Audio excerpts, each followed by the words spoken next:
안녕하십니까. 원주 대성고등학교에서 역사를 가리키고 있는 우이태입니다. 반갑습니다. 오늘은 여러분들과 함께 간도에 대해서 이야기하려고 합니다. 간도는 오늘날 두만강 건너편에 중국 영토로 되어 있고요. 아마도 연변이랄지 또는 중국 동포들이 많이 사는 곳으로 아마 들으신 분도 많으시라고 생각됩니다. 원주 이야기를 하면서 간도를 이야기한다는 것이 약간 의아스럽게 생각되시는 분도 계실 텐데요. 오늘은 원주의 박권묘를 통해서 간도에 대해서 살펴보도록 하겠습니다. 요즘 동화마을 수목원이 굉장히 원주 시민들에게 많은 인기를 받고 있더군요. 이 박권묘는 동화마을 수목원 가는 쪽에 있습니다. 표지판에는 청산리 벽계수야로 유명한 벽계수 묘역이 잘 나와 있는데요. 이 박권묘는 그 벽계수 묘역 건너편 야산에 있습니다. 굉장히 찾기가 좀 어려운 곳에 있어요. 찾는 사람도 적을 뿐만 아니라 소로로 돼 있어 가지고 저도 여러 번 갔었지만 갈 때마다 길이 헷갈려서 좀 많이 고생했던 경험이 있습니다. 다행히 2017년도에 원주문화원과 박씨 종친회에서 이 박권묘역에 대한 안내판을 이렇게 만들어 놨었거든요. 하지만 여름철에 수목이 우거지고 이러면 이 안내판이 잘 보이지 않아서 찾는데 굉장히 좀 어려움을 겪는 곳이기도 합니다. 그 마을 입구에서 한 30분 정도 야산을 오르다 보면 이 박권의 묘역이 나옵니다. 박권의 묘와 그 앞에 비문 그리고 여러 성물들로 구성되어 있는데요. 제가 오늘 간도를 이야기할 그 주제는 바로 이 박권묘역에 있는 이 비문입니다. 이 박권묘역 비문의 뒷면에 보면 이 두 글자가 선명하게 새겨져 있거든요. 백산이라고 하는 단어입니다. 흰 백자에 매산, 즉 흰산이란 뜻이죠. 바로 백두산을 칭하는 건데요. 제가 처음에 박권묘를 갔을 때 이 백산이라는 단어를 보고 깜짝 놀랐습니다. 우리가 수업 시간에 제가 학교에서 학생들에게 백두산 정계비를 가르치면서 굉장히 먼 곳에 있다고 생각했던 백두산의 흔적이 우리가 살고 있는 원주에도 있구나라는 생각이 들어서 굉장히 좀 한편으로는 놀랍고 한편으로는 반갑다라는 생각이 들었었거든요. 바로 오늘 제가 원주 역사박물관에서 원주 이야기를 하는데 제가 간도 이야기를 할 수 있었던 것은 바로 이 백두산 정계비를 세울 때 접반사였던 분이 박권이었기 때문입니다. 그래서 오늘 이 백두산 정계비와 박권 비문에 대해서 여러분과 함께 이야기하겠습니다. 먼저 백두산 정계비가 뭔지 한번 살펴볼게요. 백두산 정계비는 1712년 조선 숙종 38년에 청나라가 조선 측에 경계를 명확히 하자는 요청에 의해서 세워진 비석입니다. 여러분 보는 이 사진 속에 비석이 하나 서 있는데요. 이 비석이 바로 백두산 정계비입니다. 백두산 천지 아래쪽에 세워져 있는데요. 근데 불행히도 이 비석은 지금 남아있지 않아요. 1931년 만주사변 전후로 해서 사라졌거든요.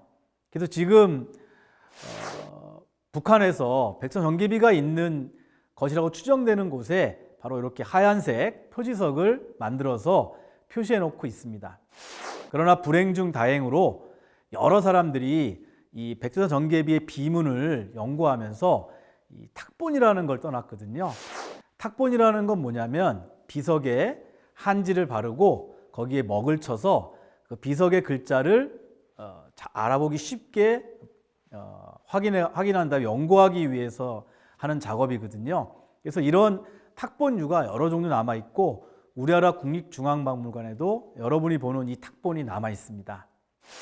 거기에 내용을 한번 살펴보면은 일단 맨 위에 대청이라고 적혀 있죠.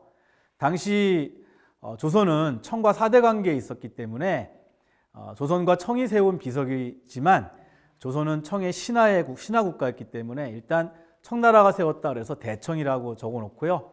그 옆에 보면 여러 글자 적혀 있는데 읽어보면 오라총관 목국 등이 황제의 명을 받아 변경을 살펴보고 서쪽으로는 압록을, 동쪽으로는 토문을 영토를 나누는 분수령으로 삼았으니 이를 돌에 기록한다라는 내용입니다. 여기서 주목되는 글자가 바로 이 빨간 박스로 되어 있는 압록이라는 글자와 토문이라는 글자거든요. 이걸 좀 더 명확히 살펴보면 바로 서희 압록과 동이 토문이라는 글자가 이 비문의 핵심 글귀라고 볼 수가 있습니다. 자, 서희 압록이란 서쪽은 압록을 경계로 한다는 건데, 압록은 어떤 강인지 아시겠죠? 바로 압록강입니다. 동이 토문이란 동쪽은 토문을 경계로 한다는 건데, 이 토문강이 나중에 이제 문제가 됩니다.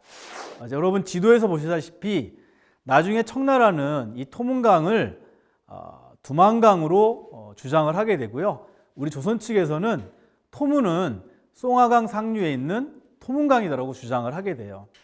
바로 이 토문강과 두만강 사이에 있는 영토가 나중에 문제가 되는데요. 이 지역을 우리는 간도 또는 연변 이렇게 부르게 됩니다.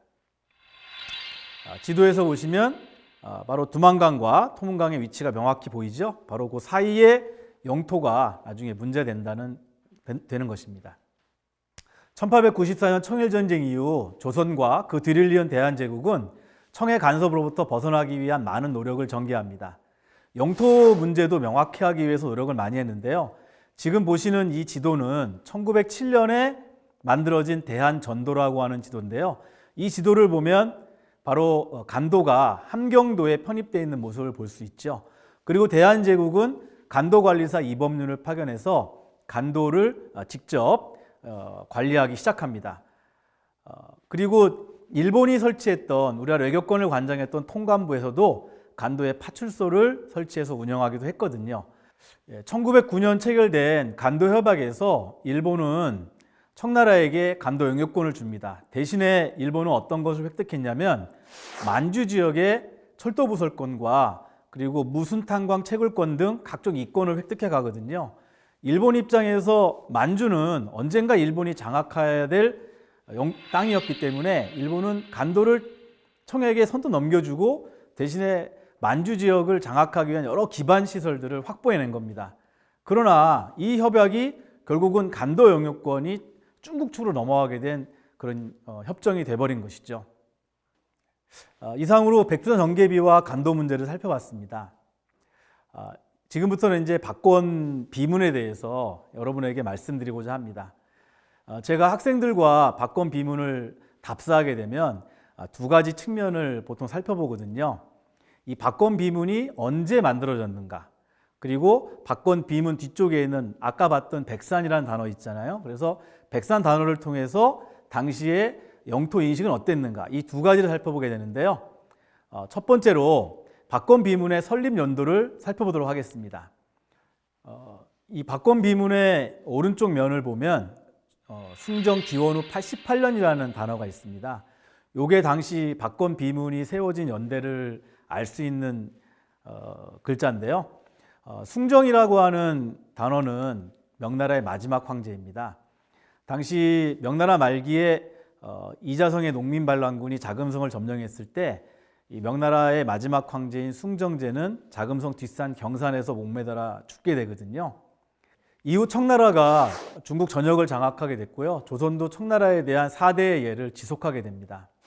그러나 조선의 선비들은 청나라는 여진족, 만주족이 세운 야만의 국가라고 폄하했고요. 겉으로는 신하의 예를 취했지만 굉장히 좀 그런 무시하는 그런 경향이 강했습니다. 그래서 청나라는 제대로 된 정통 중화가 아니다. 명나라가 정통 중화였고 명나라가 망한 이후에 결국 우리가 중화다라고 하는 소중화 의식을 가졌거든요. 그래서 당시 조선 후기의 여러 비문을 보면 숭정이라는 단어가 적혀 있는 겁니다. 조선은 대외적인 문서에는 청나라의 연호를 사용하면서 청나라의 4대를 취했지만 국내에서 쓰는 여러 비문에는 바로 명나라의 마지막 황제인 숭정이라는 단어를 사용하면서 그런 소중화 의식을 표현했던 것이거든요. 이런 비문들이 이제 우리나라 조선 후기에 여러 비문들을 살펴볼 수가 있어요. 그래서 그런 것들도 이제 여러 재밌는 당시의 그런 시대의 인식이라고 생각할 수가 있겠습니다. 두 번째로 오늘의 핵심인데요. 바로 박권 비문 뒷면에 있는 글자입니다. 거기에 보면 박권이 백두산 정계비를 만드는 그런 세우는 그런 과정들이 적혀 있거든요. 해석을 잠깐 보시면 임진년에 청인이 거듭 차사를 보내어 북변의 경계를 정하고자 하자 이 일로 의외로 조정의 공론이 흉흉하고 걱정스러웠다. 이때 공은 접반사가 되었다. 임금이 불러 묻기를 어떻게 접대하고 응하겠는가 하니 공이 대답해 말하기를 큰일은 반드시 아래어 결정하겠으나 작은 일은 청컨대 편의대로 쫓도록 하여 주십시오 하므로 임금이 이를 허락하였다. 공은 임기응변으로 일이 마땅하게 되게 하여 힘써 진실한 믿음으로 일행을 접반하고 속일 기미를 보이지 아니하니 청나라 차사가 가멸하고 오직 공의 말을 옳게 여기고 마침내 능히 백두산의 정상을 경계로 정하여 이를 시행하였고 땅 500리를 얻었다.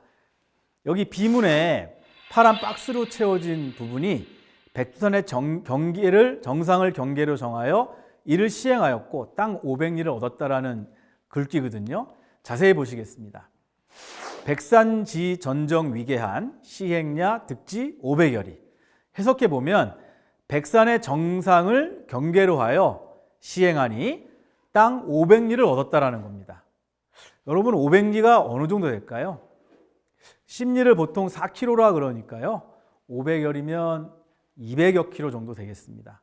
그렇다면 당시 백두산 정계비를 세웠을 때 청나라는 두만강이 토문이라 그랬고 우리는 송화강의 상류가 토문이라 그랬는데 결국 500리를 획득했다라는 것은 당시에 이 비석을 세웠던 우리 측 관리들의 입장은 바로 백두산 정계비를 세움으로써 500리나 되는 큰 영토를 얻었다라는 것을 인식하고 있었다라는 것이거든요. 그래서 백두산 정계비 이 박권 비문이 백두산 정계비를 통한 영토 인식을 보여주는 중요한 비문이라고 생각되는 것입니다. 이 백두산 정계비는 1712년에 세워졌고요. 이 박권 비문은 1715년에 세워졌기 때문에 당시 어떤 내용보다도 명확하게 당시 조선의 양반들이 생각하는 백두산 정계비와 그리고 영토 인식을 보여주는 비문이라고 볼 수가 있겠습니다. 그러나 이 백두산 정계비 박권 비문 말고도 수많은 자료에서 백두산 정계비를 통한 영토 확장 의식이 잘 보여주고 있기 때문에 박권 비문이 생각보다 높은 평가를 받고 있지는 않습니다. 그렇지만 이 박권 비문이 중요한 이유는 바로 우리 원주에 있기 때문이죠. 여러 자료들이 있고 여러 유산들이 있지만 그러나 박권 비문은 우리 원주에 있고 우리가 언제든지 맘만 먹으면 찾아볼 수 있는 곳에 있기 때문에 이 박권 비문이 바로 우리 원주에 있는 사람들이 백두산 정계비와 간도를 인식하는데 아주 중요한 역할을 하는 소중한 문화유산이라고 생각됩니다. 지역의 역사만 강조하는 것도 좀 문제는 있어요. 하지만 나무 한 그루 한 그루 한 그루가 잘 커서 그것이 모여서 울창한 숲을 이루는 것이잖아요. 그래서 우리 각 지역의 지역사들을 소중히 우리가 관리하고 보존하고 또 학생들에게 교육하고 또 시민들이 관심 가져주면 그런 것들이 잘 자라서 우리나라 역사를 좀 더 풍성하게 만들 것이라고 생각됩니다. 자, 오늘 우리가 박권 비문을 통해서 여러 가지 내용을 봤는데요. 우리 지역에 있는 소소한 문화재들을 좀 더 잘 관리하고 살펴봤으면 하는 생각이 듭니다. 감사합니다.